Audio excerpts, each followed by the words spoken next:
Boa noite, pessoal. Salve, família, muito boa noite. Aqui é o Matheus, tudo certo? E aqui é o Arthur.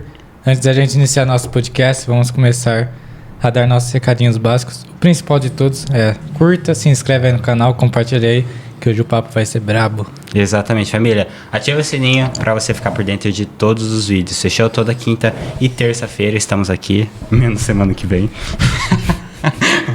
Mas, geralmente, toda quinta e terça, fechou? Antes da gente começar, a gente tem a função de superchat, então se você tem... Não tem como. Não tá ao vivo. Então deixa. Se quiser mandar um pix, ó, escreve nos comentários. A chave Pix vai estar na descrição, fechou? Isso aí, pessoal. Mas aí você que quer gravar um podcast, usar um estúdio aí pra tirar foto, gravar produção audiovisual, curso, qualquer coisa aí que envolve coisas visuais, entre em contato com a gente, que estamos aí alugando nosso espaço. Tudo que tem a ver com visual é com a gente, fechou, família? Não só de estúdio.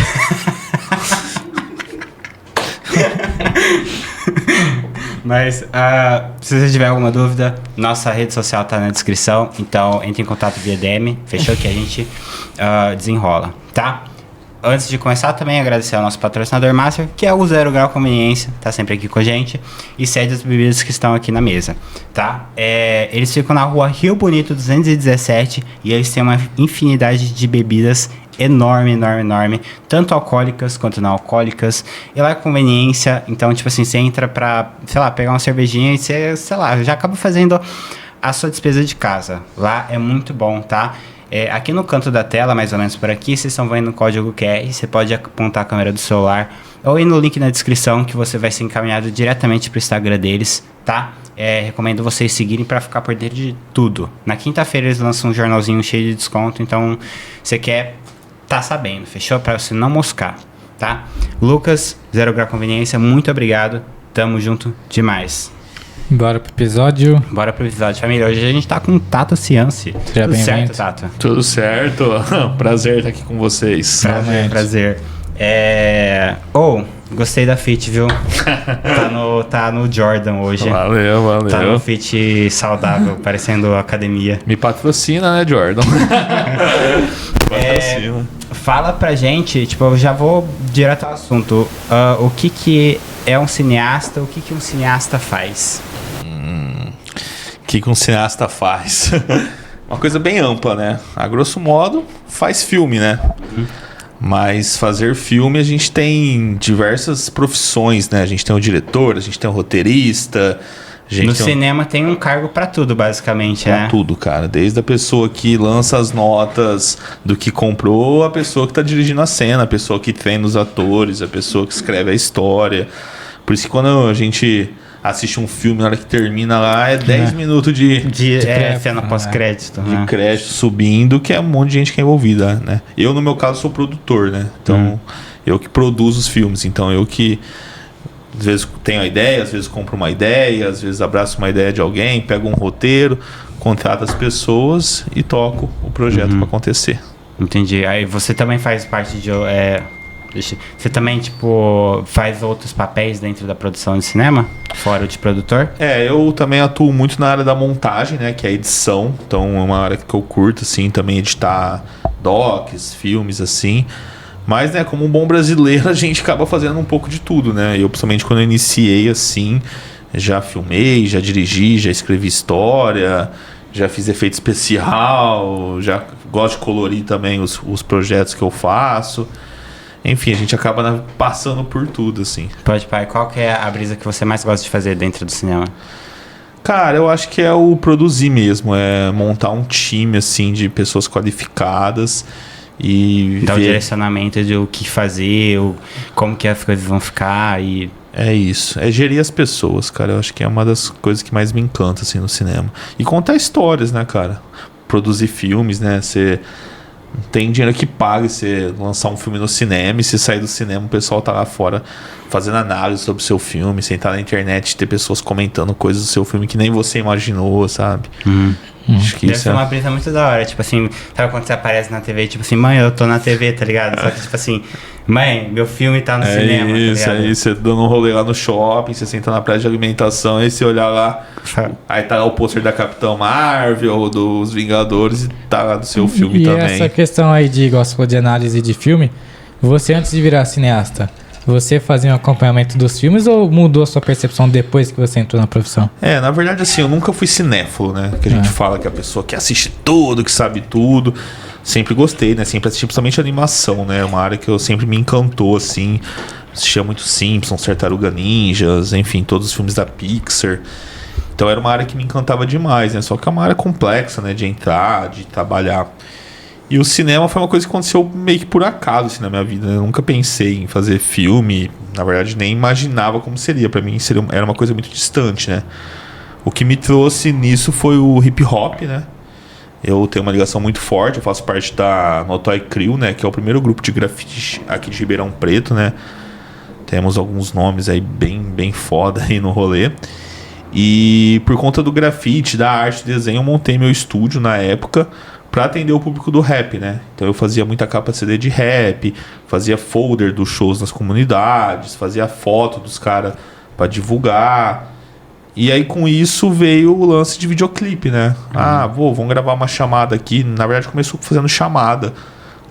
Na época eu fazia uns trabalhos com Consciência Atual, que eu era muito fã dos caras. Sou até hoje.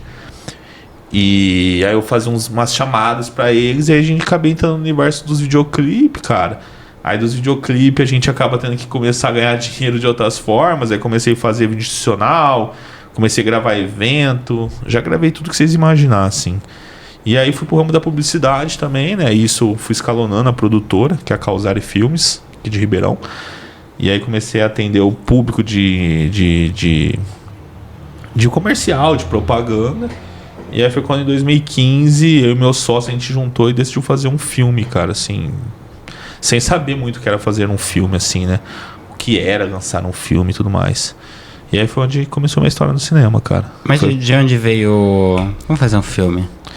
Cara, veio assim, a gente tava lá na produtora, né? E aí a gente, tipo, conversando, a gente falou, existem outras produtoras aqui na cidade, são produtoras muito grandes de publicidade. E eu, né, igual eu falei, o hip hop eu sempre tive uma ligação muito forte com a arte, assim, cara. E o fato de estar fazendo ali só publicidade era algo que não brilhava nos nossos olhos, né? A gente ganhou uma grana, lógico, isso é muito bom. A gente comprava equipamentos e tudo mais, né? Só que a parte artística não estava alimentada, né? Foi quando a gente falou, a gente precisa fazer alguma coisa para chamar a atenção, tá ligado? A gente precisa se destacar aqui na cidade e as pessoas olhar pra gente, né? Ver o nosso trabalho. Aí foi quando a gente falou, vamos fazer um filme. E aí a gente, beleza, cara, vamos fazer um filme, assim. Aí na época a gente tinha, né, ainda a gente tem, né, os equipamentos, né, que dava pra rodar um filme. A gente tá falando de um filme independente, né? A gente tinha algumas pessoas na produtora fixa lá na casa e como eles chamamos mais algumas pessoas que eram amigos nossos, né? Tinha o Costelinha, tinha o Leandro, que era eletricista. Chamamos todo mundo pra fazer o filme, cara. Aí pegamos também uns atores aqui de teatro de Ribeirão Preto e escrevemos um filme de terror, cara. E aí esse filme virou um mal nosso. Não sei se vocês chegaram a ver. Hoje ele não tá em nenhuma plataforma, mas foi um filme que ele fez muito sucesso, cara. A gente ganhou prêmios internacionais com esse filme. A gente distribuiu esse filme pro país, pro mundo todo. O filme me possibilitou viajar pela primeira vez para fora do país. Então eu participei de festivais internacionais. Estive em lugares que eu nunca imaginei que eu estaria. Conheci pessoas que eu nunca imaginei que eu poderia ter uma troca, assim, tete a tete. O Fred Krueger é um dos caras, assim. Guilherme Del Toro, que é um diretor aí super conceituado. E após o filme, né, fazer esse sucesso internacional, a gente lançou no cinema no Brasil inteiro, cara. E depois a gente foi pra Netflix. Então, assim, é o primeiro filme de Ribeirão Preto e o único ainda. Que teve um destaque internacional. Com relevância. Chama Mal Nosso, cara, esse filme. E geralmente, tipo, as ideias sobre fazer um filme é contar uma história. Esse foi o pensamento de vocês? Vocês queriam contar uma história quando vocês começaram isso? Ou tipo, vamos criar alguma coisa que a gente gosta? Ou teve uma história por trás na hora de começar a fazer? Na verdade, assim, a gente pensou, né, lógico, a gente queria contar uma história de algo, Só que aí quando a gente começou a fazer uma análise, né? Tipo, beleza, a gente vai fazer um filme. A gente vai fazer um filme do quê, né? A gente sabe, pra fazer filme de ação no Brasil, pô, vai um dinheiro do caramba. Pra fazer filme de comédia, a gente precisava dos atores da Globo, né? Então, qual era o filme que a gente conseguiria fazer com baixo orçamento e que as pessoas iam assistir? Porque a gente sabe que, né, o brasileiro, infelizmente, tem essa síndrome, que meio que a síndrome do vira-lata, né? De não apoiar as produções nacionais, regionais, locais, né? Então, o pessoal costuma assistir mais filme internacional e não assistir os filmes nacionais. E a gente falou, o que a gente consegue fazer que vai chamar atenção, assim, que a gente consegue se comparar com os filmes americanos. E aí foi quando a gente teve a ideia do terror, cara. A gente falou, terror é um filme que dá pra gente, enfim, fazer, ter um público que é fiel ao terror, né? Tem pessoas que amam terror, né? As pessoas vestem a camisa do terror. E aí foi quando a gente falou, então vamos fazer um terror. E aí a gente... Você particularmente gosta do gênero terror? Cara, gosto. Hoje em dia eu não assisto muito, assim, tem umas coisas muito pesadas, mas principalmente na época, assim, de Mal Nosso, nossa, eu assisti muita coisa, assim, e gosto, né, dos Jasons da vida, dos Chuck, enfim, Fred Krueger, Pânico. E em questão timeline, quando foi isso que vocês começaram na produção? A gente começou na produção em 2015. 2015, a gente rodou o filme em 2015. Que assim, cara, foi o que eu falei, né? A inocência, o fato de não saber como fazer, como era pra você chegar até lá, essa inocência fez a gente chegar. Eu falo isso por mim, tá? Porque se eu soubesse hoje, né, com todos esses anos de caminhada que eu tenho dentro do cinema, hoje, como eu sei como é pra você produzir um filme, até você conseguir lançar ele numa Netflix, eu ia falar que era uma coisa impossível da gente conseguir, assim. Só não foi impossível porque a gente conseguiu. Então, hoje em dia, se alguém me falar que vai fazer o que eu fiz, eu vou falar assim, não faça. Não faça, cara, porque a chance é muito mais fácil de dar errado do que dar certo. Que é um ótimo exemplo, né, na realidade. Quando a gente sabe do trabalho que vai dar, geralmente a gente coloca como um empecilho pra não fazer. Isso. Como você não sabia, não tinha esse empecilho. Então, vamos fazendo. Aí você, tipo... tem que fazer isso, tá, vamos correr atrás de fazer isso. Tem que fazer aquilo, vamos correr atrás de fazer aquilo. É isso, a gente...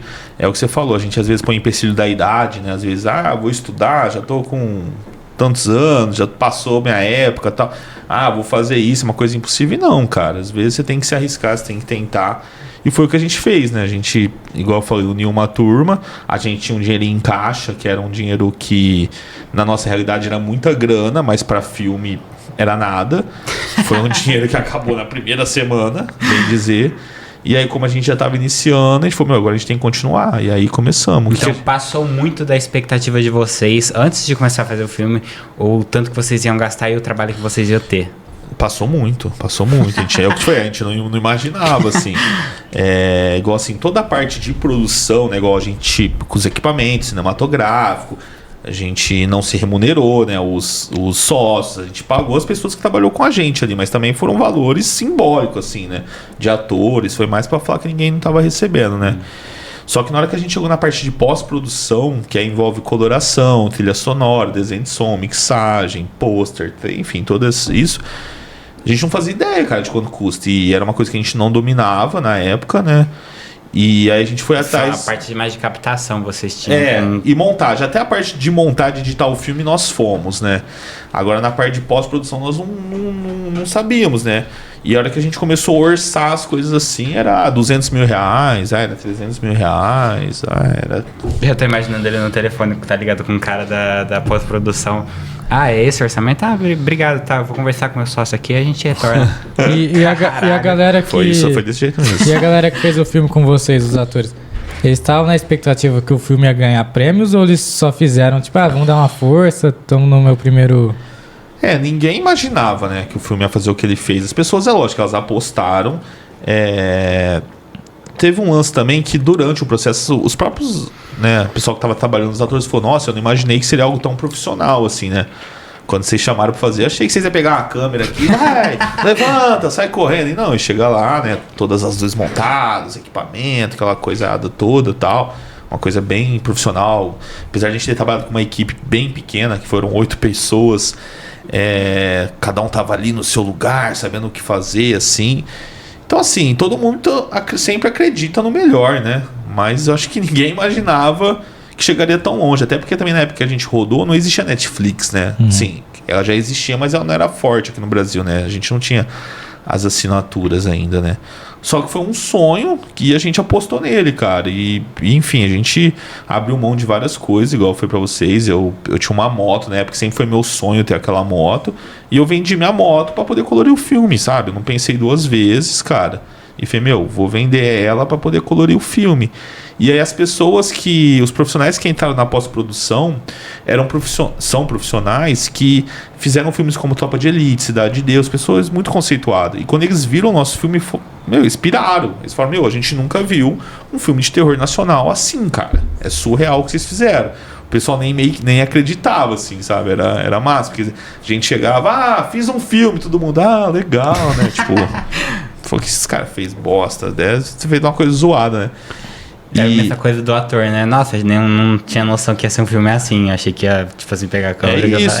Porque a gente sabe, cara. Igual hoje eu trabalho com cinema, eu sei quantas pessoas você precisa pra fazer um filme, o que você precisa de equipamento, o que você precisa de dinheiro. Aí chega lá 3 moleque, né? A gente tá falando isso de coisa de 10 anos atrás. Que vocês não tinham nem nome forte no mercado também, né? Nem nome, nem nada. De Ribeirão Preto, onde não tem essa cultura do cinema. Falando que fez um filme de terror. Todo mundo, nossa, pegaram a faquinha lá e tal. Ketchup. E é isso, que quando eu lembro até hoje, a primeira vez que a gente foi exibir pra esse pessoal, o pessoal olhou e falou, caramba, vocês fizeram um filme de verdade. Então, assim, na hora que aquela pessoa falou isso pra mim, eu falei, eles não estavam botando fé, né, que a gente tinha feito. Mas eu entendo, né, eu super entendo. E, enfim, a gente vendeu tudo que a gente tinha, a gente pegou empréstimo, a gente fez tudo que vocês imaginassem, pra poder finalizar o filme. Finalizamos. Após o filme finalizado, a gente quase faliu, assim, a produtora. A gente teve que dispensar todo mundo que trabalhava fixo na casa. A gente teve que se reinventar, assim. E aí... E é uma pena, porque, tipo assim, mostram que até certo ponto vocês estavam certos com aquela questão de vocês partirem pro comercial para ganhar dinheiro, e quando você vai pro artístico, você perde dinheiro. É isso. E aí você já fala da timeline, né, do tempo. Então a gente fez o filme em 2015, aí a gente ficou um bom tempo para conseguir finalizar ele. A gente finalizou, bem dizer, um ano, assim, finalizando ele, então meio que 2016. Aí nós tentamos distribuir eles, então assim, porque para você lançar um filme no cinema, ou para você pôr numa Netflix da vida, assim, que não é nada fácil, você precisa de uma distribuidora. Então você tem que fazer um convencimento de uma outra empresa que ela precisa apostar no seu projeto, que ela vai pôr um dinheiro no seu projeto para pôr seu filme no cinema e tudo mais. E a gente não conseguiu fazer isso no Brasil, né? Ninguém se interessou, enfim, por N motivos e tal. E aí foi quando a gente teve a ideia de mandar o filme para fora do país para concorrer aos festivais. Mas uma pergunta, te cortando, eles não se interessavam, eles chegavam a assistir o filme? Cara, alguns assistiam, alguns só na conversa, assim. Tem vários pontos que os caras levam, né? Tipo, tem ator famoso? Não tem. Que currículo que vocês têm? O que vocês já produziram?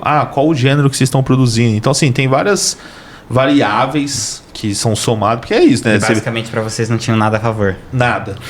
A gente tinha tudo contra, cara. Não tinha ator famoso, ninguém de nós era conhecido, era um filme de terror, a gente nunca tinha feito nada, a gente é de Ribeirão Preto, as pessoas não botam fé que aqui em Ribeirão Preto Muita gente nem conhece Ribeirão Preto. É isso, acho que a gente anda de carroça, ainda tem, né, o pessoal que bate de carroça, acho massa pra caramba, mas o pessoal, né, não sabe que é uma cidade grande aqui, acha que a gente vive no perrengue, assim, né, que não tem acesso às coisas. E é por várias, né, variáveis. Foi esse rolê de tentar convencer uma produtora, uma distribuidora para tá. Aí não conseguimos, né? Aí foi quando a gente começou a mandar o filme para fora do país para festivais, e aí, cara, a gente começou a ganhar vários prêmios. A gente ganhou o prêmio de melhor filme de terror da América Latina no Festival do México. A gente entrou em mais de 30 festivais internacionais. Igual eu falei no início aqui, o filme me possibilitou a estar em grandes festivais, tipo assim. Cara, da realidade de onde eu venho, assim, eu nunca imaginava isso. Eu chegar num aeroporto e aí tem um cara com uma placa lá com o meu nome me esperando, eu entrando numa Mercedes, me levando pra um hotel. Bem coisa de filme. Não, coisa tipo, de né? Hollywood, eu falo, nossa, cadê meus amigos? Meus amigos tinham que estar aqui presenciando isso, né? Curtindo junto, né? Enfim, me trouxe essa vivência. E aí o nosso filme acabou fazendo muito sucesso internacional, cara. E com esses prêmios internacionais, aí o Brasil, é o que eu falei, né? A gente tem a síndrome do vira-lata, né? É importado, ganhou o prêmio, então é bom. Então quando a gente, tipo assim, Aí 2017 a gente fica o ano inteiro rodando festivais, ganhando prêmios e enfim, tudo mais. Aí no ano de 2018 a gente volta com o filme pro Brasil, aí as distribuidoras vieram atrás de nós. Aí a gente fechou contato com a O2, que é do Fernando Meirelles, que fez o filme Cidade de Deus, enfim, vários outros projetos aí grandiosos. E eles distribuíram o filme, então a gente lançou no Brasil inteiro, em mais de 23 salas de cinema, espalhadas pelo Brasil inteiro. Foi bem legal a repercussão, e depois disso a gente foi pra Netflix, cara. Então a gente tem um relato que eu acho que é o primeiro filme 100% independente a entrar na Netflix. E aí o filme foi um marco. Não fala do Brasil, mas mundial, você fala. Não, ele entrou na Netflix América Latina, né? Então Brasil na América Latina, não foi mundial, assim. Mas nacionalmente falando, assim, a gente acha que é o primeiro filme independente a entrar na Netflix. Você acha que isso tudo é pode ser, vamos dizer assim, uma receita de bolo? Em vez de você procurar de estar chamando a atenção das distribuidoras de uma maneira convencional, de olha meu filme aqui, você buscar um reconhecimento internacional ou buscar um reconhecimento de fora? Sim, cara, tanto que a gente faz isso em muitos outros trabalhos nossos, né? Os documentários que a gente produz, hoje em dia a gente faz isso, tanto que a gente nem negocia mais com as pessoas direto, porque tem isso também, tem o valor agregado, né? Se você acabou de fazer um produto, você oferece para uma pessoa, ele vai te oferecer X. Se aquele negócio é premiado, se aquele negócio tem selo, se aquele negócio passou por festival, ele vale Y, vale mais. Então hoje a gente tem essa filosofia, né, de produção. E quem tá de fora não vai ter aquele olhar de foi uma mini produção, foi brasileira, não vale nada, não vai ter esse olhar de julgamento. É isso. O Brasil vem mudando muito com isso, né? Eu tô falando isso de coisa de 10 anos atrás, né? A gente acabou de ganhar o primeiro Oscar, então hoje eu fui num filme no cinema sexta-feira à noite, numa sessão que foi o filme do Ney Matogrosso, a sessão tava lotada, entendeu? Então, assim, pra mim é muito motivo de orgulho, tipo, os brasileiros indo assistir filme nacional, sabe? Porque é engraçado, porque quando eu fui lançar o filme, a gente, né, Facebook, postando as coisas, é um monte de gente criticando. Brasileiro não sabe fazer filme, imagina de terror. Vai aparecer o Zé do Caixão Canha Grande lá, sabe? Que é um cara que é ícone, assim, sabe? O povo, tipo, usou igual. Eu participei de um festival em Barcelona, e lá nesse... É numa cidade próxima de Barcelona, chama Sitges. Pra vocês entenderem, é como se fosse Barretos, que vive por causa do festival de Barretos. Você vai lá, é Barretos, é o rodeio. Essa cidade é isso, é o festival de Sitges. Então a cidade vive pra isso, cara. É surreal. E vem gente do mundo inteiro participar lá. E lá é bem na praia, assim. E quando tem um festival, cara, os caras montam várias lojas, assim. Cara, eu passei por várias lojas lá em Barcelona e tinha a camisa do Zé do Caixão pra vender lá, cara. E o povo comprando e usando. E eu nunca vi aqui no Brasil. Entendeu? Nunca vi, velho, aqui. Então, assim, o pessoal lá fora valoriza o cinema nosso que é produzido aqui, o Zé do Caixão, enfim, entre outros, e nós não, cara. É surreal isso. Tem muito filme brasileiro que é bom que a galera não dá nem chance de assistir, né? É isso. Mas o filme, depois que foi lançado, não deu um retorno financeiro pra vocês? Cara, ele deu um retorno financeiro, mas não é um retorno financeiro a ponto de cobrir o investimento.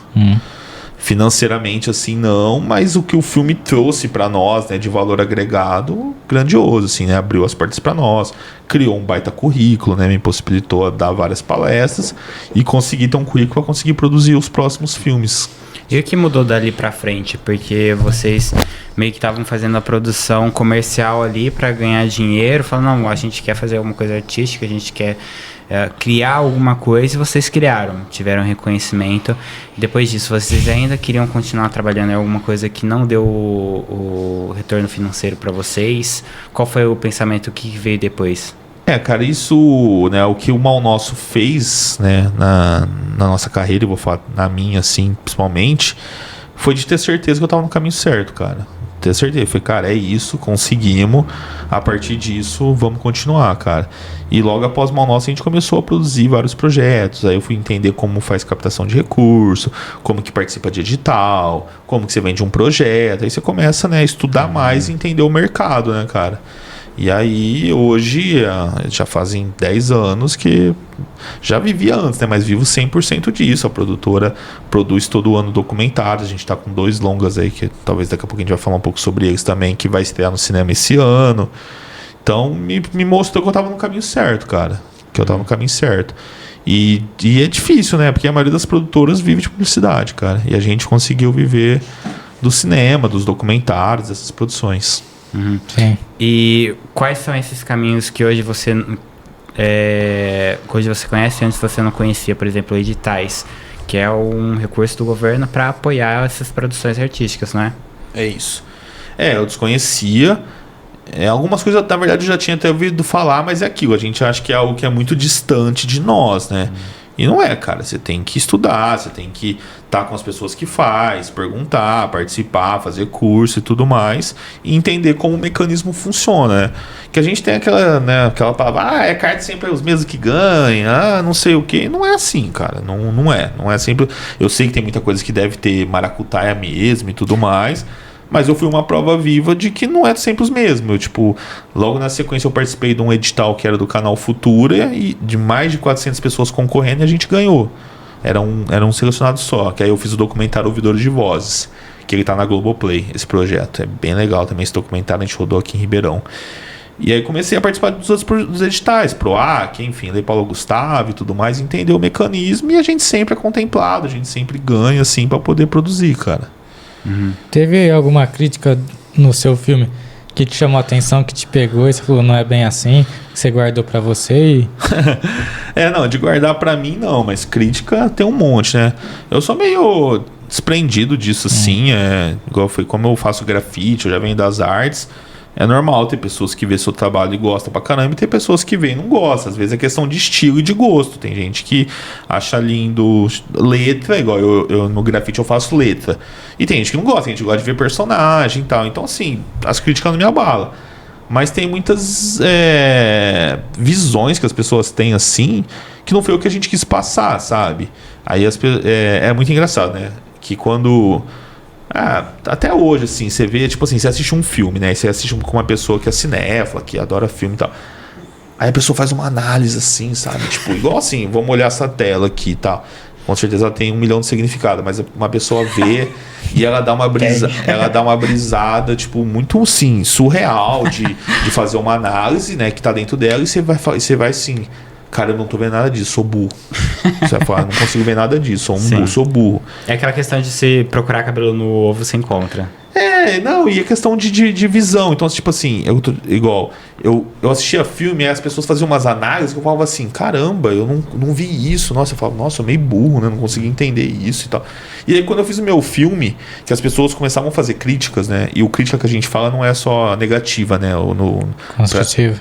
Tem também. Não, nem é construtiva. Toda vez que você faz uma análise sobre um filme, chama crítica. Então, não é criticando algo, mas tem as críticas negativas. Ela pode ser positiva, ela pode ser negativa. É considerada uma crítica.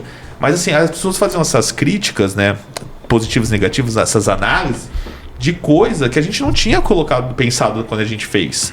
Tipo assim, a gente falou assim, vamos fazer uma cena que a gente vai pôr essa garrafa aqui no meio, porque a gente acha essa garrafa bonita. Acabou. E aí uma pessoa fazia uma brisa que, nossa, eles colocaram aquela garrafa que tava com menos água aqui, porque está simbolizando que tá acabando a água no mundo.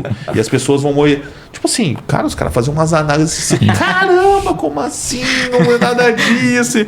E é engraçado, Então, o pessoal no negócio do internacional assistindo.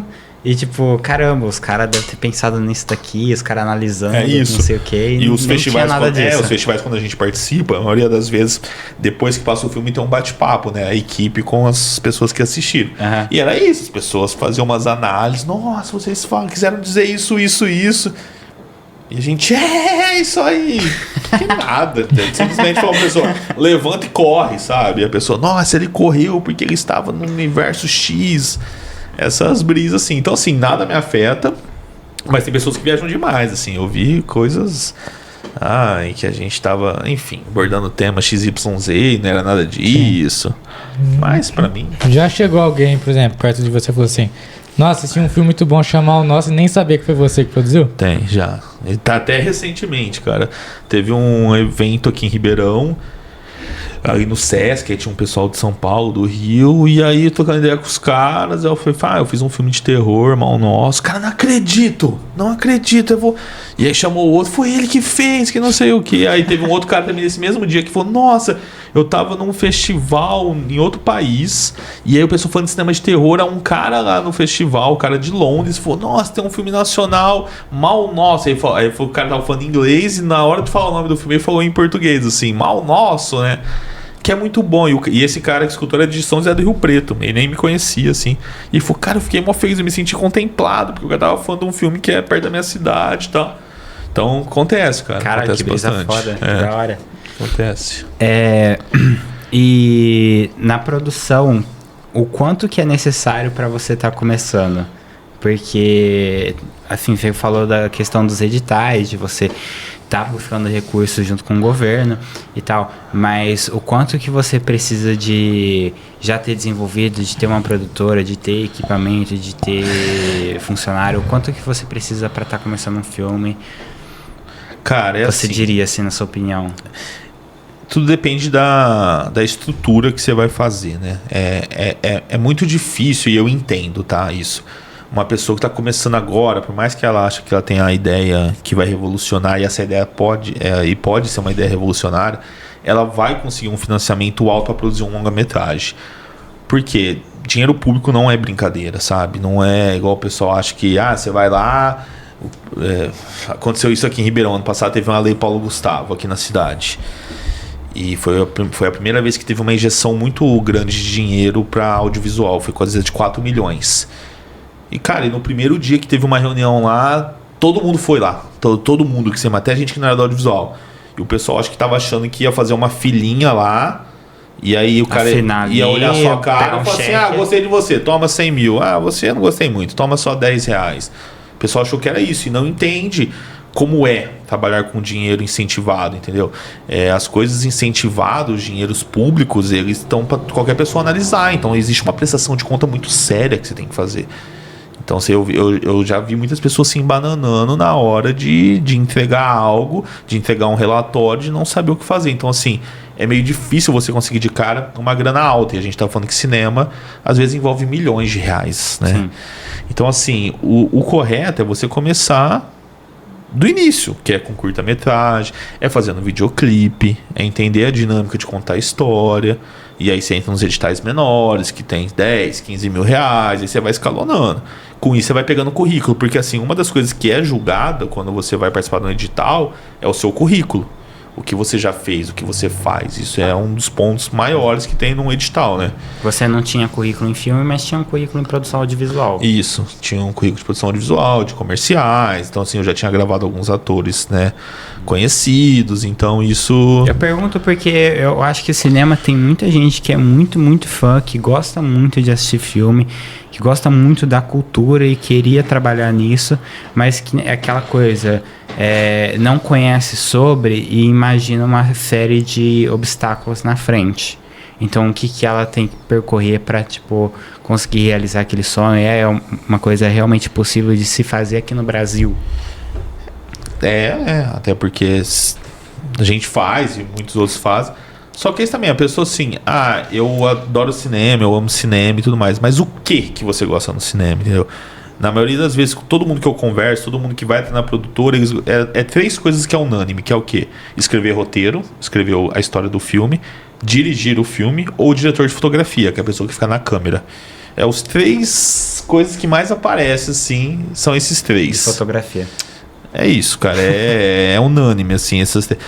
Só que acontece, ninguém fala que quer ser o produtor, que é a pessoa que vai entender os editais, que vai aprender a captar recursos.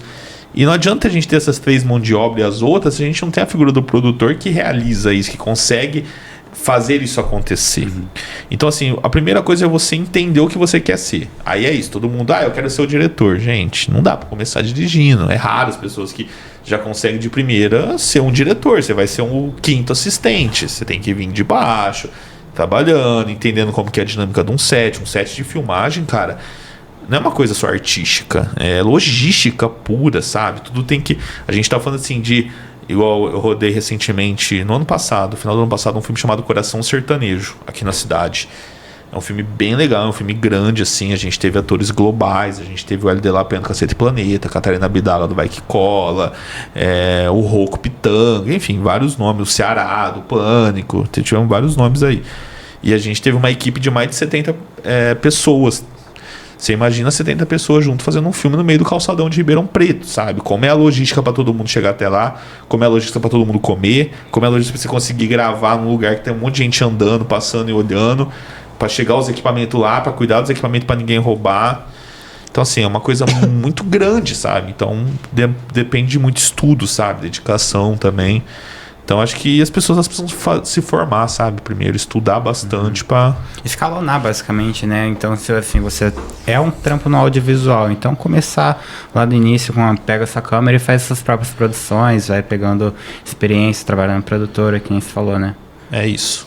Obviamente o filme tem direitos autorais, mas já chegou, tipo, você a pensar, putz, tal pessoa tá copiando uma ideia do filme? Você já chegou a escutar algum comentário ou você viu? Cara, não. Muita coisa. A gente tem assim. Eu acho que é difícil criar algo do zero. Acho que tudo já foi criado, né? Nasce, cria, tudo se copia. É isso. Ou se modifica, né? Na verdade. Então a gente às vezes faz referência, né? Assiste algumas coisas e em busca daquilo você faz uma referência, né? Não dá pra ser uma cópia descarada, né? Mas. Muitas coisas, quando você vai tentar replicar, você já faz diferente porque é você que tá fazendo, tá ligado? É isso. A não ser que você vou fazer com o mesmo rótulo azul mesmo, né? Não muda nada, assim, sabe? Então, assim, é normal. E outra, quando alguém se espelha em algo que você fez, assim, é até legal. Tipo, você virou uma referência. As pessoas estão usando você como estudo, né? Agora, lógico, né? Fazer idêntico, né? Isso aí também não dá, né?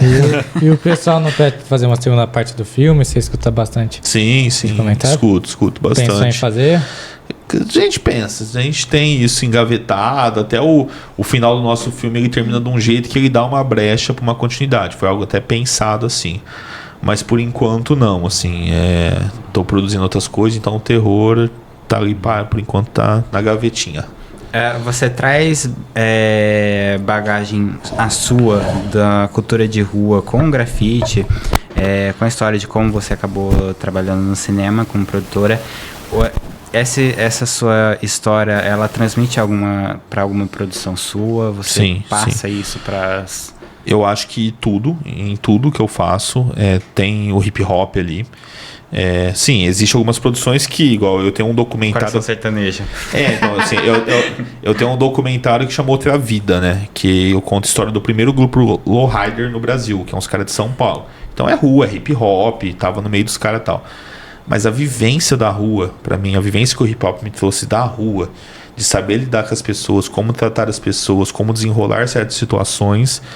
Eu entendo que me fez ser um ótimo produtor que consegue realizar isso. Então eu consigo transitar por vários ambientes. Porque, cara, ser produtor é isso. É você saber lidar com as pessoas. É você saber gerir problema. Cara, é problema o tempo todo. Eu lembro que assim, quando eu tava no filme gravando, todo mundo chegava em mim, ô Tato. Aí eu já falava, qual que é o problema? Que era só problema, entendeu? Um radinho, então, tá ligado? Tato, não sei o quê. Eu não ficava com radinho, mas todo mundo vinha em mim, tipo, ô Tato, quando, dava aquelas merda federal, assim... É a hora que vinha em mim. E eu tenho muito comigo que a rua me proporcionou isso, sabe? A vivência da rua, a malandragem, sabe? E aí estamos falando uma malandragem positiva, né? Não uma malandragem de passar os outros para trás, mas uma malandragem da rua, né? Que o rap, o samba, tem uma lista de saber se movimentar ali e tal. E saber dialogar com as pessoas. Então você dialoga com o mano que olha o carro, você dialoga com o dono do estabelecimento, você sabe entrar e sair nos lugares, sabe? Então o hip hop, o rap, enfim, o grafite me trouxe essa bagagem, eu consigo transitar em todos esses lugares. E, por exemplo, produções, você costuma fazer em volta da cultura de rua? Tipo assim, você mostrar sobre, por exemplo, antes você fazia muito videoclipe, você falou, né? Isso, de rap. Hoje em dia é alguma coisa que você busca trazer, mostrar o rap, mostrar a cultura de rua em cinema, representado em cinema, representado em documentários. Sim. Não é uma coisa... a braba. Não é uma coisa 100% assim em mim. Lógico que o hip hop... Não que precise, né? Mas eu pergunto por curiosidade. Não, sim, é o que eu tipo, curto. Igual quando eu fiz o documentário do Outra Vida, foi uma realização pessoal, sabe? Fazer um documentário desses caras. Ser amigo deles, estar envolvido, colocar rap na trilha sonora do filme, é algo que brilha os olhos. Mas a gente sabe que financeiramente é algo que não é tão rentável, então não dá pra eu ficar só nisso, assim. Eu tenho muita vontade de fazer uma série de Ribeirão, e eu penso isso assim, antes de lançar a Sintonia, né? Hoje a gente tem o Sintonia como uma baita referência. Sim. Gostaria muito eu de ter feito isso. Saiu Sintonia e falei, caralho, uma minha ideia. Não, mas é normal. Mas, cara, eu tenho muita vontade de fazer um Sintonia de Ribeirão Preto, sabe? Contar nossa história aqui. Tem muita história com os caras do rap, igual eu sei que já passou alguns nomes aqui.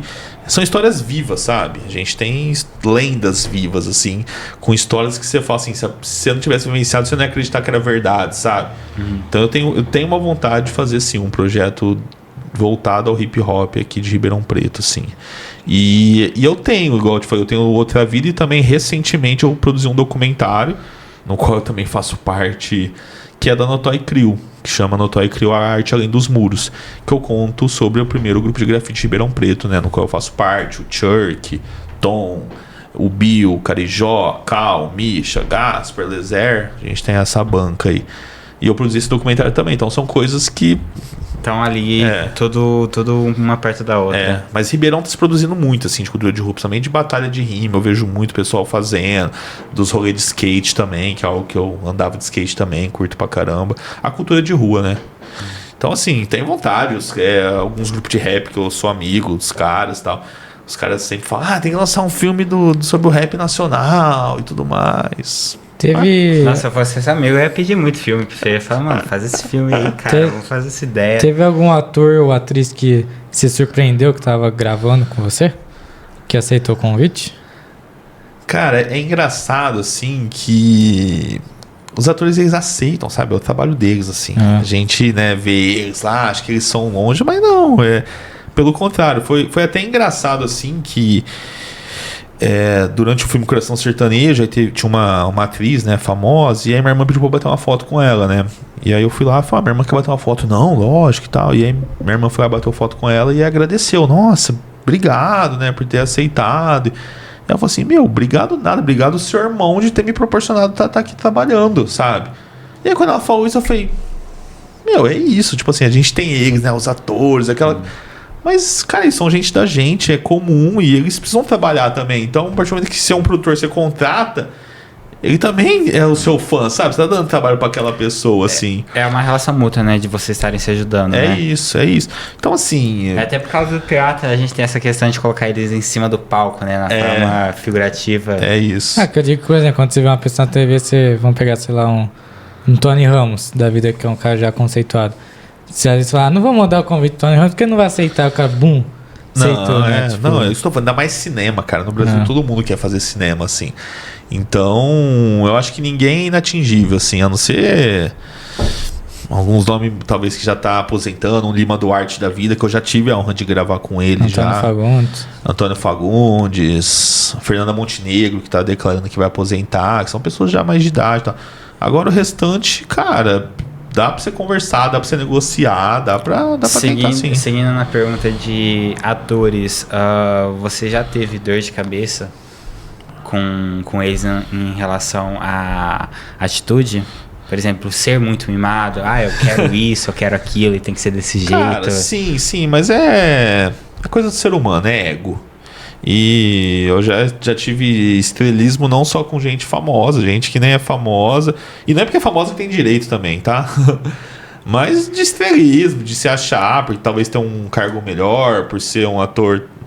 Aí exige algumas coisas a gente entende, mas outras é uns... para com isso. Por exemplo, que tipo de coisa já te pediram muito fora da casinha? Cara, exigir... É que é complicado se eu falo algumas coisas, mas sabe, exigir... Eu quero um churrasquinho, não sei o quê. Já teve vez assim, um exemplo, eu fiz um comercial... Mas não monetário, exigência de tem que estar ali, teve uma vez que assim, eu fui fazer um comercial, aí era uma atriz famosa, aí a empresária dela me passou a lista da alimentação dela. O que teria que ter pra ela comer. É rider também Não leva esse nome de rider, mas é como se fosse, né? Pra show, né? Essas coisas de música, usa o termo rider. Na verdade, a gente fala que é um catering, né? Que é alimentação. E aí me passou a lista de catering. E ela só come comida árabe. E assim, pediu um banquete. Pediu um Habib's. Não, tinha todas as esfirras que você imaginar, aberta, fechada, charuto, kebab, falafel, enfim, todas as comidas árabes. Tipo assim, foi um banquete. Eu falei, gente, mas é uma pessoa? Como assim, sabe? Como assim? E aí, na hora da gravação, a mulher foi lá, super simpática. Eu sei que não veio dela isso, era coisa pra... Ela foi lá, um quibinho, comeu um quibinho, acabou. Foi embora e ficou tudo lá. Lógico que depois a equipe... Galera, destrói. Mas é igual eu assisti o podcast, que é até gravado aqui, que era o Stagecast, né? E aí os meninos estavam falando do camarim, acho que fizeram uma pergunta, qual os camarim, o que tem nos camarim? Sim. E aí o pessoal, é 50 McDonald's, mais 12 barcas de sushi, mas sabe, não precisa de tudo isso, né? A gente sabe. Enfim, essas coisas de exigências, assim. Mas nesse quesito que tem o estrelismo ali, você fala. Fora a personalidade.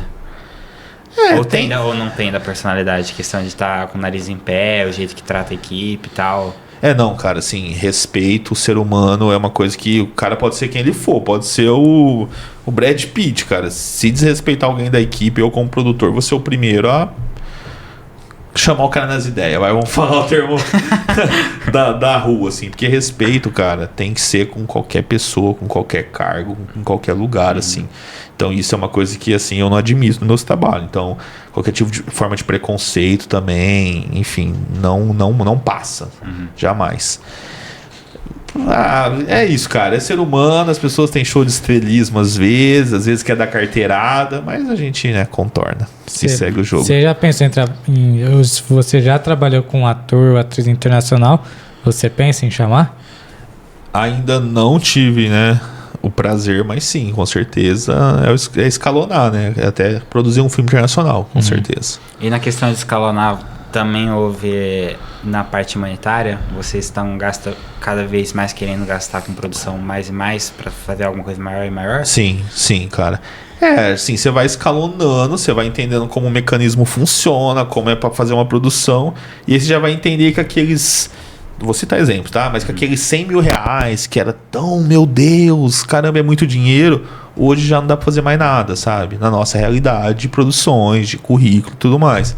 Então é isso, cara, o negócio vai escalonando de uma tal forma que não tem limite. Então a ideia é sempre isso, né? Nunca retroceder, né? Sempre ir adiante. Lógico, tem hora que você não tem todo aquele dinheiro, então você tem que voltar umas casinhas, vamos produzir com menos. E você consegue falar pra gente o quanto que você já gastou em produção? Na sua maior? Cara, é assim, ó. Já teve filme de... Ele sabe, ele só tá pensando se eu falo, tá ligado? Já teve filme de 3 milhões e filme de 12. 12? Caralho, mano, é muito dinheiro. É muito dinheiro.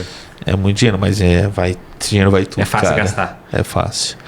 É muita gente envolvida, né, cara? É muito trabalho. Sim. É direitos de música que você tem que licenciar, que às vezes é muito caro. Então, sim, cinema é caro. É caro. E assim, eu tô falando de valores que é muito dinheiro, com certeza é muito dinheiro, mas são valores que pro cinema não é nada. Assim, nos Estados Unidos, 12 mil reais, 12 milhões de reais lá é 2 mil dólares, né? 2 milhões de dólares. Então, nossa, minha matemática tá, vocês viram que hoje tá, meu Deus do céu. Dólar tá 10 milhões de reais. É 2 milhões de reais, você não faz nada lá com isso, entendeu? Então, assim, as nossas produções, a gente faz milagre, na verdade, aqui no Brasil. A gente faz milagre que a gente tem.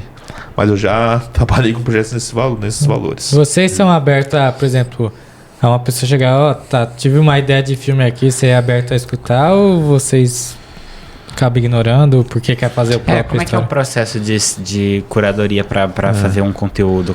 De escolher um filme ou uma... Tá. Respondendo a primeira pergunta do Arthur.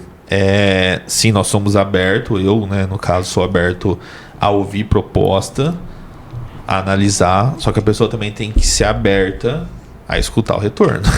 E nem sempre, na maioria das vezes, o retorno é algo que a pessoa gostaria de escutar, assim, que a realidade é outra. Porque as pessoas, assim, cara, as pessoas vêm com ideias assim.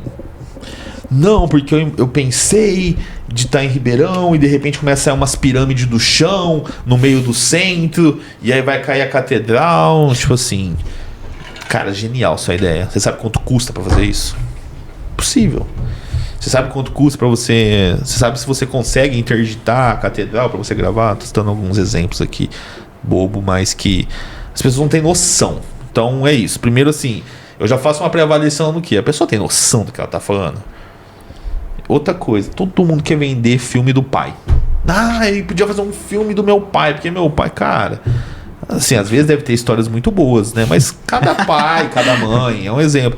É íntimo nosso. Eu acho meu pai um super-herói, eu acho minha mãe, enfim, fantástica. Mas pra você vai ser só mais uma pessoa normal, sabe? E as pessoas têm muito disso, de querer vender as histórias dos pais e das mães. Como funciona essa curadoria? Muitas vezes o pessoal entra em contato por e-mail, WhatsApp, Instagram da produtora. Ah, tem ideia, tem um e-mail, queria mandar um roteiro pra você ler e tal. É difícil ler roteiro, porque roteiro também são... Muito longo. São 100 páginas, 90 páginas. Eu não tenho tempo pra ficar parando ler. Então a gente pede às vezes uma sinopse, um argumento, que é umas coisas menores, que explica sobre o filme. Sim. Então o processo é esse. Entendi. É. E no seu outro trampo, que é o de grafite, me fala um pouquinho de como começou e onde você tá hoje em dia no grafite. Tá. Molhar as palavras aqui. Cara, na verdade, assim, o grafite pra mim eu não encarei como um trabalho. Eu não me monetizo com o grafite.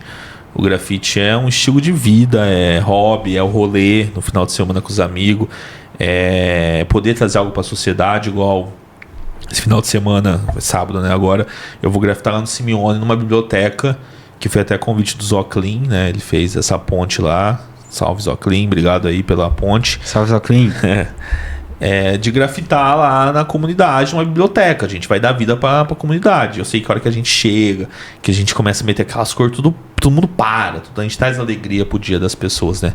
Então o grafite pra mim é isso, né? E como eu comecei no grafite, né? Eu sempre tive uma ligação muito forte com a rua. Eu nasci na Vila Virgínia, eu fui criado ali na Vila Virgínia, então um bairro ali, né, mais próximo de favela, periférico. Numa época que o crime dominava, amigos morriam, as pessoas sumiam, e muito rap. E eu sempre escutei rap desde criança. Eu escuto rap desde os meus 5, 6 anos de idade. Eu lembro que eu ficava em casa, a gente tinha as rádios comunitárias, eu ficava ouvindo rap. E é o rap que eu até brinco, é o rap que sai sangue do ouvido, assim, que no final da música todo mundo morreu, todo mundo matou, todo mundo foi preso, né? Que é o rap que sem censura mesmo. Isso, que é o que eu gosto mesmo, assim, sabe? Enfim, admiro os trap da vida e tudo mais, mas eu gosto dos raps mais antigos. Então eu tive sempre esse envolvimento, né? E aí, quando eu tava na 6ª série na escola, minha professora de artes falou que ia levar a turma do hip hop na escola. Vou trazer a turma do hip hop. E eu já, né, caramba, eu gosto de rap. E naquela época não tinha internet, não tinha nada, né? A gente não tinha acesso às coisas. No máximo a gente conseguia comprar os CDs de rap, né? Que era o que eu fazia. E aí eu lembro que chegou na escola 3 caras, que aí foi o Tom, o Bill, que na época ele era moleque, e o Churk, o Ailton, o B-Boy Ailton. E aí a professora, eles colocaram um rap, o B-Boy, o Ailton começou a dançar, girar, e eu, caramba e tal. E aí a professora falou no outro dia eles vão voltar e vão fazer um painel de grafite aqui na escola. E aí, cara, aquela noite eu nem dormia, assim, sabe? E aí no outro dia os caras chegou e aí os caras levou o Isaac. Com que idade? Eu tava na 6ª série, cara, e eu sei lá, uma 6ª série a gente tem o quê? 12 anos? Por aí. 11, 12 anos, por aí. E aí no outro dia eles voltaram na escola, e aí o Isaac do Consciência Sex Atual foi junto com eles na época. E caramba, a hora que eu vi, falei, meu Deus, mas nem conversei, molecão, criança, né? E os caras grafitaram, eu fiquei louco com aquilo que eles estavam fazendo. Fiquei, nossa, meu Deus, o que é isso? E aí quando eles terminaram o grafite, eu falei, eu quero fazer isso, eu quero fazer isso. Eu vou ser isso. Eu vou ser grafiteiro. Cara, aí comecei a desenhar, comprava revista de tatuagem, copiava os desenhos, ia pro fundo de casa e pegava tinta lá que sobrou, que meu pai pintou o portão e pintava o fundo da casa. Aí até que você vai pegando mais idade, você vai saindo pra rua. Aí comecei a comprar spray, né? Fazia uns pichos. Aí grafitava na rua.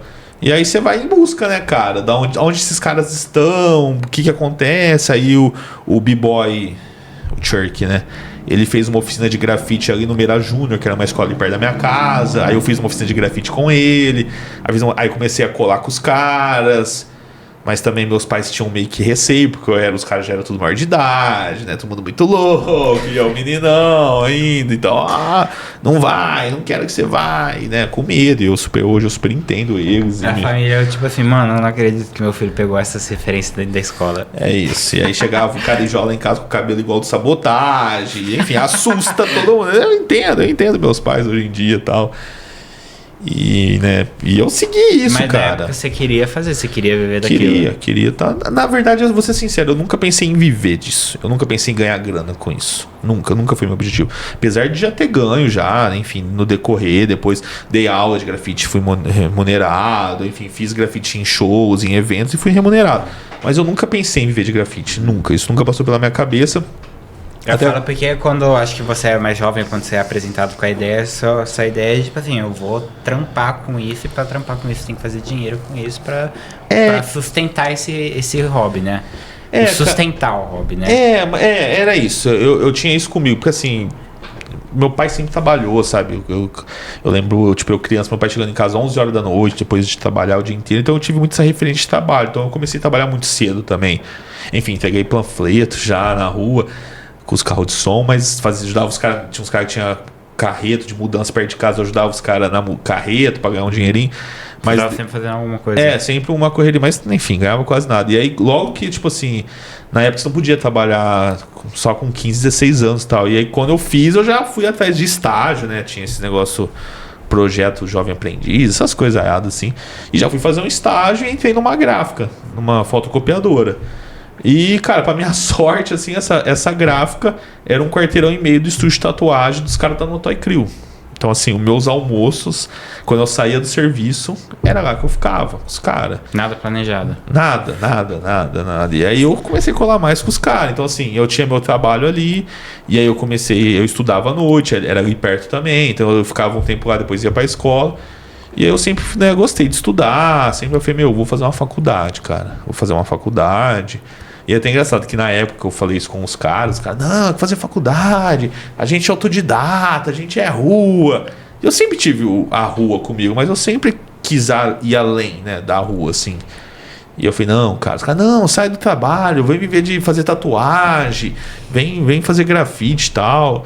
E eu falei, não, vou continuar no meu trabalho, tendo meu dinheiro, meu salário garantido ali, porque eu via também os perrengues que os caras passavam ali. É um trabalho muito árduo, né? Tipo assim, pra você se sobressair no meio com só seu trabalho, só sua arte ali, é muito difícil você sobressair. A gente tá falando isso de coisa de 20 anos atrás, cara, era marginalizado. Tatuagem, hoje em dia é estranho quem não tem tatuagem. Essa é a real. O cenário mudou completamente.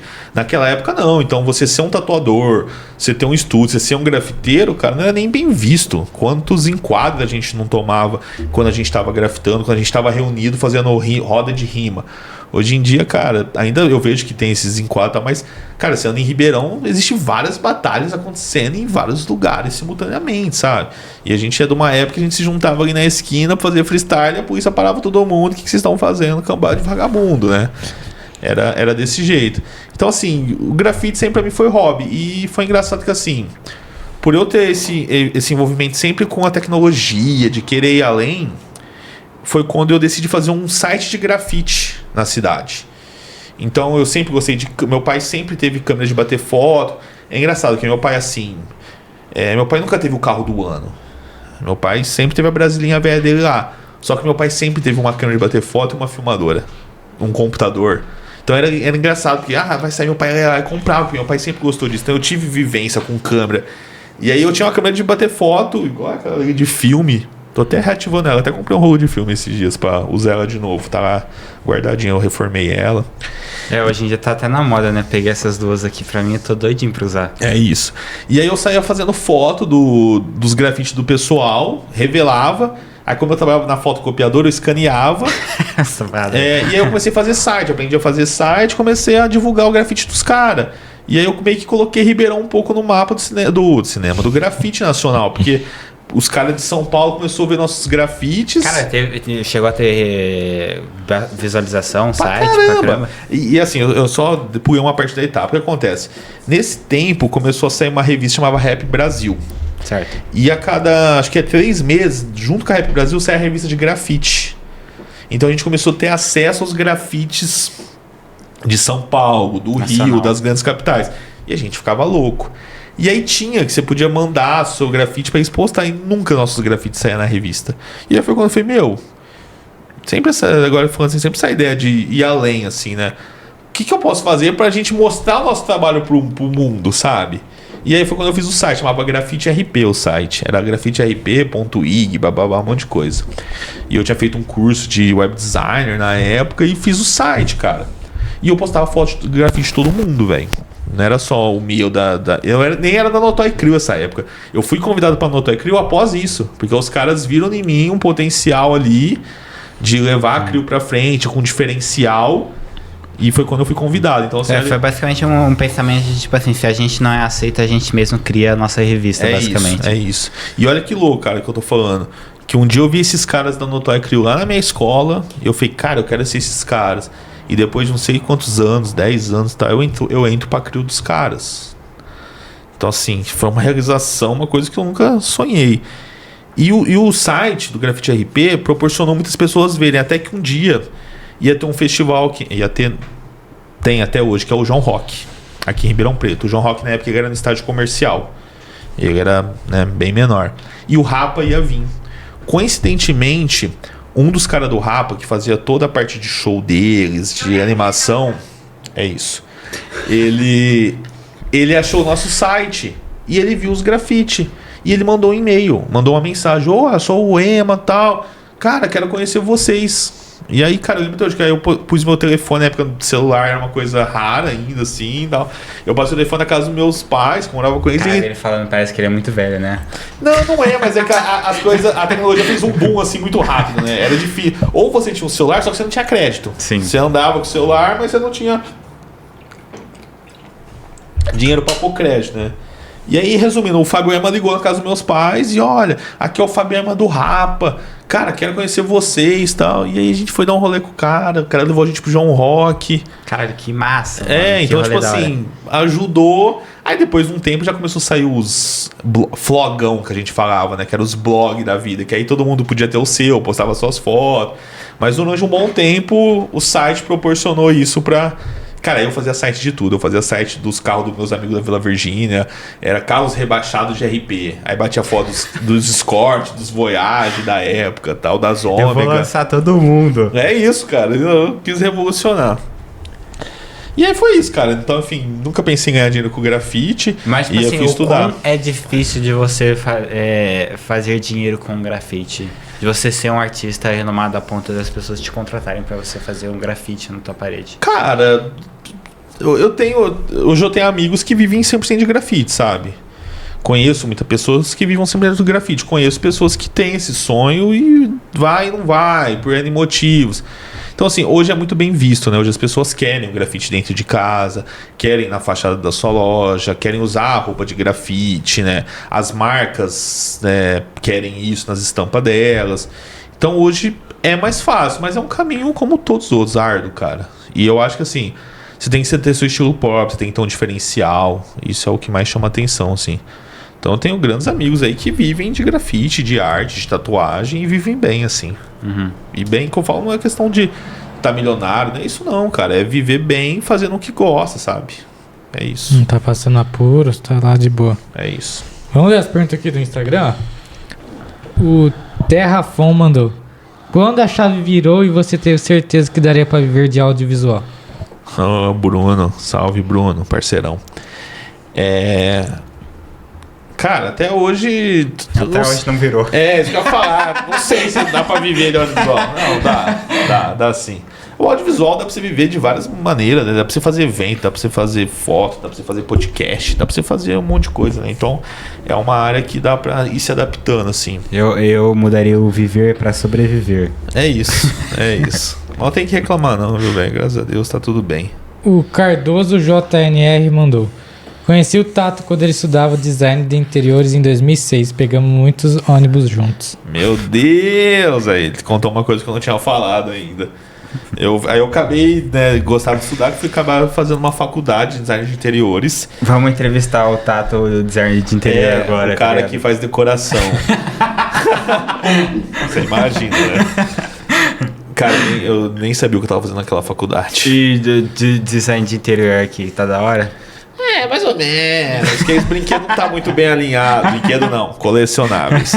Não estão muito bem alinhados. Não fala mal dos meus bonecos, não. Cara, eu entrei na faculdade, assim, meio que uma pressão de que preciso fazer uma faculdade. Porque eu trabalhava numa gráfica, então o que eu ganhava por mês, que era R$536, que era o salário mínimo da época, e que dava pra eu pagar minha faculdade de R$250, sabe? E quando eu vi o nome designer, já falei, opa, designer vai criar alguma coisa. Eu só não me atentei ao interiores, né? E aí... Na cabeça dele, vou fazer design dentro das casas. Grafite dentro das casas. Eu queria fazer designer gráfico, né? E aí... E foi muito engraçado, que eu lembro no meu primeiro dia de aula, na época eu andava de skate e tal, era grafiteiro, então assim, vocês imaginam, né? Até hoje, né? Eu usava barreta, as calças largas, os tendões de skate. Aí eu entro na minha sala assim, só mulher, um monte de dondoca, aí só 3 caras ali no canto e tal. Eu falei, caramba, tá certo isso aqui, eu mó chave. E aí o pessoal foi apresentar. Cara, mó peixe fora d'água. Não, tá o professor, tipo, não sei o que. Eu falei, o quê? Eu vou fazer decoração? Não, tô no curso errado. Nossa, você realmente não sabia? Não sabia, velho. Te juro, eu fui muito inocente. Até hoje eu não sei o que aconteceu comigo. E aí eu lembro que eu saí da sala e fui conversar com o diretor da universidade. Aí depois de 4 anos eu me formei. Tá E aí eu cheguei pro diretor e falei, cara, pelo amor de Deus, tô no lugar errado, me tira daqui, não quero fazer. E aí ele falou assim, não, eu acho, continua, acho importante, vê se é isso que você quer, faz pelo menos uns meses aí pra você ver. E cara, foi bem legal, vou ser bem sincero assim, porque o que acontece? Eu trouxe a minha vivência da rua pra dentro da universidade. Eu trouxe a vivência da rua dentro do design de exteriores. Então era muito engraçado, porque assim, a gente tinha uma matéria, um exemplo. Vocês precisam fazer uma luminária. E aí as mulheres, né, o pessoal lá, fazia umas coisas lindas. Aí o que eu fazia? Vou pegar uma lata de spray e ela vai acender. Então eu pegava uma spray que acendia. Tem uma matéria que a gente vai precisar criar um stand, e de acordo com esse stand a gente vai vender um alimento. Aí o pessoal montou umas coisas tipo de shopping, assim, vendia pão de mel, vendia bala de coco. Eu montei um barraco de favela e vendia espeto. Então assim, eu sempre vim com essa ideia da rua, do rap, do hip hop. E era legal, porque os professores piravam, porque eu vinha fora da caixinha. Aí tinha um outro parceiro meu lá que era o Paul. Também era um cara meio que a vivência igual a mim, assim, não do hip hop, mas de... Paul? Ele chama Paul Wallace, o cara chama. Um grande amigo, assim. Enfim, faz anos que eu não vejo. E aí também, tem que fazer um móvel. Aí o pessoal fazia uns armários, vamos pegar um para-choque de Fusca e fazer um revisteiro, sabe? Eram umas coisas, umas viagens, assim. E os professores adoravam, cara, porque era fora do comum. E aí... Você vê como que a perspectiva muda muito em todas as áreas, né? É isso, cara. E aí, tanto que depois disso eu conheci arquitetura. Até teve um tempo que eu até falei, nossa, cara, eu vou fazer arquitetura, quero entrar para esse universo. E... eu lembro rapidamente, tinha uma matéria lá que era paisagismo, né? Então você mexia com plantas, né? E aí você tinha que fazer um desenho de um jardim pra fazer num shopping, cara, a matéria. Uma maquete. Aí você fez de cannabis. Não, cara, não uso, mas enfim, nada contra quem usa. Mas eu fiz uma letra minha de grafite no jardim, eu coloria, aí eu estudei as flores e a letra eu fiz com as flores, assim, sabe? Cara, ficou uma coisa muito diferente, assim, e o pessoal pirava, assim. E aí, quando eu montei minha produtora Causari... Mas você concluiu o curso? Concluí, terminei, Quanto sou tempo? Formado. Foram 2 anos. Na época tinha a faculdade de 2 anos, então foi 2 anos. Cara, que louco, mano. Com certeza o pessoal da sala fala, mano, esse cara vai trancar, vai sair daqui. Eu mesmo. E ficou. E eu queria depois fazer arquitetura por causa das áreas de interiores, aí não dava pra mim financeiramente na época, e aí eu continuei trabalhando e enfim. Mas eu acho isso muito como um caminho de sucesso, você ter essa perspectiva diferente e com certeza você vai ter um trabalho que se sobressai. Com certeza, é isso aí. Cara, e assim, uma grande falha durante a faculdade, porque design de interiores dá pra trabalhar com cinema, dá pra ser o diretor de arte, que monta os cenários onde a gente grava. Sim. Que é um baita trabalho, a gente tem grandes profissionais que atuam nessa área. E tipo assim, se num cinema com realmente grande, você vai querer contratar um design de interiores realmente para fazer toda a Você contrata um diretor, né? No caso a gente chama de diretor de arte, mas muitas vezes é uma pessoa que é formada até em design de interiores, que tem esse estudo, que sabe de tendências.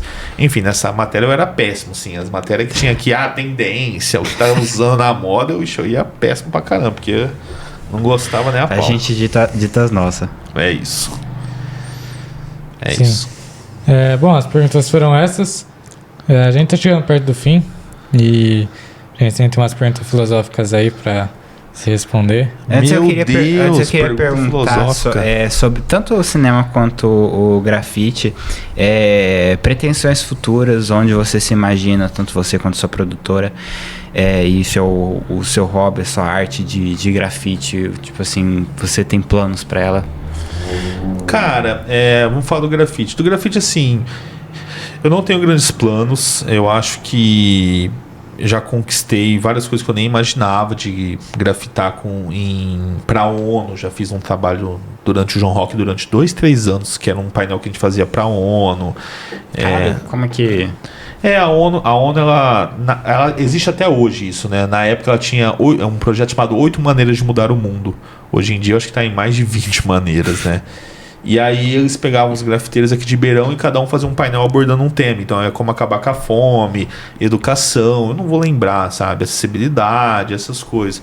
E eles faziam esse projeto durante o João Rock. Então eu grafitei várias vezes no João Rock por conta disso. Uma das coisas que para mim é mais gratificante no grafite, cara, é formar pessoas, assim. Então eu tenho o Lab de Grafite junto com o meu parceiro Carijó, que é um laboratório de grafite onde a gente dá oficinas de forma gratuita para as pessoas da comunidade, sabe? Então você formar pessoas, você dá sentido para as pessoas, ensinar elas uma arte, assim, é o que para mim prevalece. Então o grafite para mim eu vou levar dessa forma, sim, podendo formar outras pessoas, podendo estar no final de semana com meus amigos, colorir na quebrada, os lugares. Então minhas pretensões são essas, né? Com o cinema também, assim, vou ser bem sincero que sou muito feliz e realizado, né, por tudo que eu venho construindo, tudo que vem acontecendo, igual eu fui do filme Coração Sertanejo, mas tem um outro filme também que eu sou o coprodutor, que é o filme do Maurício de Souza, que é o criador da Turma da Mônica. Então, assim, cara, é um filme que pra mim nunca... Era um sonho muito longe, assim, né? Eu cresci lendo o gibi da Turma da Mônica, né? E hoje eu estar coproduzindo o filme dele, assim, é algo, tipo, pra mim, grandioso. É um filme que a gente espera muito. É o tipo de coisa que você fala, assim, você nem consegue acreditar qual que é a não realidade. Tem dimensão. Não tem, assim, quando as coisas... vamos fazer um filme sobre isso. Quer trabalhar num projeto desse. Então, assim, eu acho que o caminho tá aí. É só eu continuar seguindo, sabe? Continuar produzindo, continuar contando minhas histórias, agregando valor também para o interior. Eu defendo muito a bandeira aqui de produzir coisa na cidade, de utilizar a equipe da cidade, dar oportunidade para as pessoas menos favorecidas, sabe? Então é o que eu quero levar para mim, assim. Eu acho que eu tô no caminho, cara. Não tenho grandes pretensões de você. E, por exemplo, de gênero, vocês gostariam de estar atingindo o máximo possível, ou vocês têm aquilo ali que vocês gostariam de ser mais identidade de vocês? Não, cara, eu não... Por exemplo, faria um romance? Cara, faria qualquer tipo de trabalho, assim, que não foge da minha ideologia, né? Então, sei lá, talvez algumas coisas que eu acho que pode fazer mal para outra pessoa, que pode degrenir a imagem de alguém, essas coisas. Enfim, aí eu já não concordo, eu não faria, assim. Mas de gênero, tranquilo. Musical, romance. Pô, fiz um filme sertanejo, mas assim... é engraçado, porque assim... Eu tenho uma ligação também com o sertanejo, porque meu avô escutava o sertanejo raiz, né? O Milionário Zé Rico, Tião Carreira e Pardinha. E eu gosto muito, porque pra mim, cara... sertanejo, essa moda de viola e tudo mais, é rap também, cara. É o rap das fazendas, do pessoal rural. Eles contam a vida deles, a vivência que eles tiveram. Eles num narram... ambiente diferente. É isso, eles narram a mesma história que o rap narra, só que o rap narra a história da periferia. O que aconteceu na periferia, o que acontecia naquela época. E o sertanejo, o raiz ali também é a mesma coisa. Então, assim, eu me identifico muito. Então, também fazer um filme sertanejo, cara... Lógico, hoje a gente tem o sertanejo universitário, que é algo que já, né... Não sou tão ligado assim, não conheço tanto. Mas é uma coisa também que foi uma realização, assim, de ter uma música, ó, o meu filme tem trilha sonora do Milionário Zé Rico, nessa longa estrada da vida, sabe? Eu gostaria que meu avô fosse vivo pra poder ver isso, sabe? Então, assim, eu não tenho problema, cara. Eu transito em qualquer, quer fazer comédia, quer fazer romance... A gente tá aí pra fazer tudo. Pretensões grandes você não tem, mas tipo assim, você gostaria de, por exemplo, fazer séries em vez de, tipo assim, filmes, produção de séries, realmente? Gostaria. Seria um próximo passo, assim, porque série é uma coisa bem mais trabalhosa que fazer filme, é uma coisa muito maior, assim. Então, é uma coisa que eu tento também. Tô em busca de produzir. Show. E... por exemplo, você ainda faz produção de videoclipe hoje em dia? Cara, faço, mas assim, bem pontual. Eu faço quando é algo que eu realmente gosto. Então, assim, costumo fazer mais coisas dos meus amigos, assim, e vocês sabem que eu nem cobro por isso, assim, não tá no monetário, tá pela realização pessoal de fazer algo. Então, recentemente eu fiz o clipe do Negolê de Isaac, chamado Anos 90, valeu demais. Confere aí no YouTube, é bem legal esse projeto. Então é por realização, é por estar com os amigos, assim. Então eu produzo ainda alguns videoclipes, mas nessa forma. Pode pá, bacana. Arthur, pode fazer a pergunta aí final. Para final, o que é ser um cineasta pra você? Uau! Filosófica. Meio que essa é a primeira pergunta, né? De certa forma. Tipo assim, o que é o... Que o Lifon faz. O que um cineasta faz, Que é ser, vai mexer nas suas emoções. Cara, é o que você falou agora, é mexer com as emoções da pessoa, é você poder deixar histórias pro universo. É uma coisa que eu sempre pensei muito, assim, igual... Cara, quando eu não estiver mais aqui, né? Como que as pessoas vão lembrar de mim, sabe? O que vai ter meu para as pessoas verem, assim? Então eu acredito que os filmes vai ser isso, né? Quando eu não estiver mais aqui, as pessoas vão estar assistindo meus filmes e elas vão estar analisando aquela obra e o que aquele cara quis dizer com aquilo. Muitas vezes vão falar algo que eu nem pensei em ter no meu filme, sabe? Então, acho que é isso, sabe? Deixar obras pro mundo, que as pessoas... Algumas obras que informam, outras obras que só divertem as pessoas, outras obras que as pessoas só vai sentir medo, igual o filme de terror, outra obra que a pessoa vai odiar e tá tudo bem, sabe? Eu acho que é deixar algo pro mundo, assim. O ser humano sempre fez isso e filme é uma ótima maneira, né? De estar deixando imortalizado alguma... É isso. Vivência, história. É isso, e acredito muito nisso. É por isso que eu tô aqui hoje, então o cinema me trouxe aqui também. Então, cinema pra mim é minha vida, assim. Fechou, tamo junto. Tato, muito obrigado por ter participado, tá? A gente gostou demais de estar conversando com você. Foi incrível descobrir um pouco mais sobre a sua carreira, mais do que a gente já tinha visto na internet. E é isso. Vamos assistir um filme junto. Isso. Bom, queria agradecer aí vocês pelo convite aí. Já tinha acompanhado também, visto pela internet, mas conhecer pessoalmente também. Obrigado pelo tempo em poder abordar esse tema e mostrar para as pessoas que é palpável, né? Que dá para fazer, dá para chegar lá e deixar um recado. Vamos assistir cinema nacional, galera. Vamos valorizar nossos filmes, vamos ir no cinema, tá? Não vamos deixar o cinema... Não vai acabar nunca, lógico. Mas vamos lá no cinema. Mas é um pouco triste, né? Que tipo assim, por exemplo, eu até sou um pouco hipócrita falando isso, mas eu só vou no cinema basicamente pra assistir os filmes de super-herói. Você e 90% da população. Mas é isso, vamos estimular. Mas o hábito de ir no cinema é um negócio muito legal, tá ligado? Tipo cara, assim, é um você evento. sentar... Não, faz parte. A vivência ali, o cheiro ali da pipoca, o tamanho da tela, o som, cara, não... Pô, o combinho de pipoca podia ser mais barato, né? Não, podia. Os ingressos dos cinemas poderiam ser mais baratos. Eu sempre pago muito barato no cinema, eu acho. Eu também, eu pago sempre, eu fiz um negócio lá que paga meia, então, tipo, igual eu fui e paguei R$10. Então, assim, não é caro. Mas que assim, o ato de ir até o cinema, né? Tipo assim, você tem que se deslocar até o shopping, você tem que pagar o estacionamento, aí você vai passar no Burger King, aí você vai falar assim, caramba, Burger King, você vai comer um lanche, aí você vai pagar a cara de uma pipoca refrigerante. Então, assim, é um evento você ir até o cinema, eu entendo. Então, essas outras coisas poderiam ser mais baratas. O ingresso acaba sempre... dica pra quem tá assistindo e que gosta de cinema, mas acha caro, faz o UCI Unique. Eu não sei... então. Eu acho que é R$10 que paga uma vez só, não é?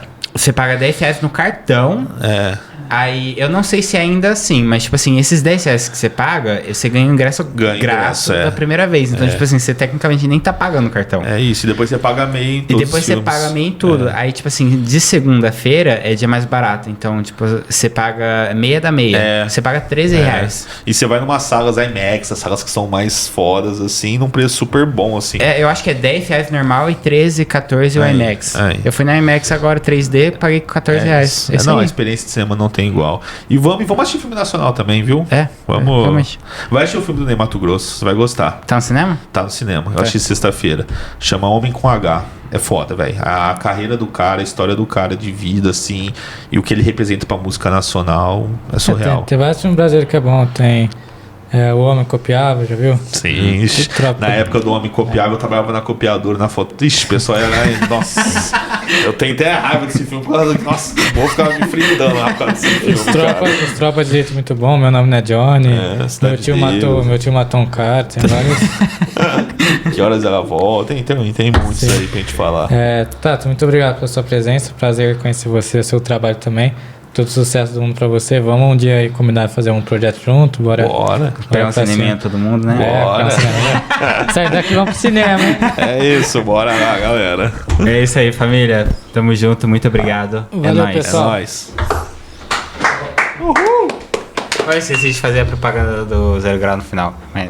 Copia do início já. Dá pra editar agora, né, na verdade. É muito bom, velho. O Tato, agora a gente, o cronograma, ele vai tirar umas fotos como se você estivesse participando de um podcast. Então. E aí Pode interromper aqui? Pode. nós vamos fazer umas perguntas curtas.